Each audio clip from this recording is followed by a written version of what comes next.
Welcome to our channel friends. Today என்ன பார்க்க போகிறேன்னா சட்னி, தக்காளி வெங்காயம் வதக்கின சட்னி. அதுக்கு தேவையான பொருட்கள்: வெங்காயம் கொஞ்சம் எடுத்துக்கோங்க, பெரிய வெங்காயம், சின்ன வெங்காயம் போட்டால் ரொம்ப ஸ்வீட்டாக இருக்கும். அண்ட் தக்காளி. நெக்ஸ்ட்டு ஒரு கடாயில் கொஞ்சம் நல்லெண்ணெய் ஊற்றிங்க. நல்லெண்ணெய் போட்டால் இன்னும் நல்லாயிருக்கும். கொஞ்சோண்டு கடலப்பருப்பு, 1 டீஸ்பூன் கடலப்பருப்பு. நெக்ஸ்ட்டு வெங்காயம்,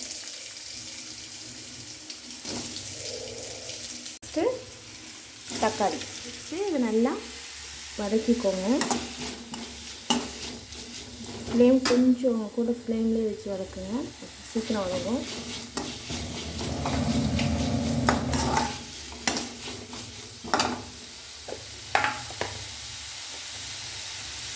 கிண்டுறாங்களாம், கிண்டுங்க.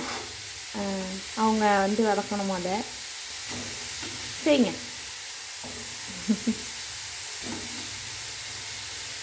கொஞ்சமாக கருவேப்பிலை, கொத்தமல்லி, நம்ம எப்பயும் பச்சை மிளகாய் போட்டு தான் சட்னி செய்வோம். இந்த டைம் பச்சை மிளகாய் 2 போட்டு செய்கிறோம். நல்லா இருங்க ஃப்ரெண்ட்ஸ். இந்த மாதிரி நல்லா வதங்கினதுக்கப்புறமா நம்ம ஆஃப் பண்ணிவிட்டு கொஞ்சம் நேரம் ஆற வச்சுட்டு நம்ம சட்னி ரெடி பண்ணிடலாம்.